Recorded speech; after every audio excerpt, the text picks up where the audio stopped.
ఏడాదికి 10-15 సినిమాలు తీసేవాడు. చిరంజీవి దాదాపు 10 సినిమాలు తీసేవాడు. ఆ రోజున అప్పుడు కొన్ని లక్షల మంది దాని మీద పడి బతికారు. ఇవాళ రోజున ఎందుకు చేయట్లేదు? ఏడాదికి ఓ సినిమా దాని మీదనే బతకాల.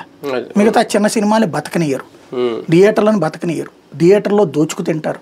ఇదివరకు రోజుల్లో మనం సినిమా థియేటర్లో నేను నేల అప్పటి నుంచి చూసాను. నేల అంటే నేల మీద కూర్చుంటాం, బల్లంటే బలక మీద కూర్చోవడం.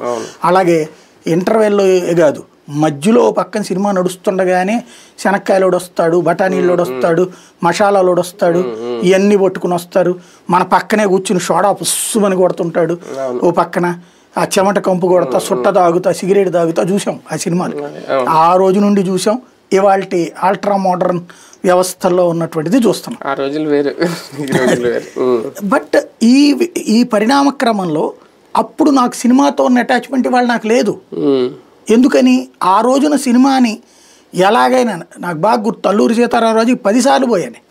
చివరికి ₹10 ఇచ్చి కూర్చుని చూసి వచ్చిన ముప్పావల. ఆ రోజున నాకు మొట్టమొదటి ఊహ తెలిసిన తర్వాత విజయవాడ శరత్ టాకీస్లో సినిమా టికెట్ ముప్పావలా పెట్టుకుని మా చెల్లెలు నన్ను మా అమ్మ నాన్న పంపించారు, మీకు అలవాటు చేసుకోండి బయట అని చెప్పేసి. అట్లా నుంచి బిగిన్ చేసిన ముప్పావల నేల నుంచి ఇవాళ రోజున ముప్పావల అంటే కనీసం అడుక్కునేవాడికి వేస్తే కూడా తీసుకునే పరిస్థితి లేదు.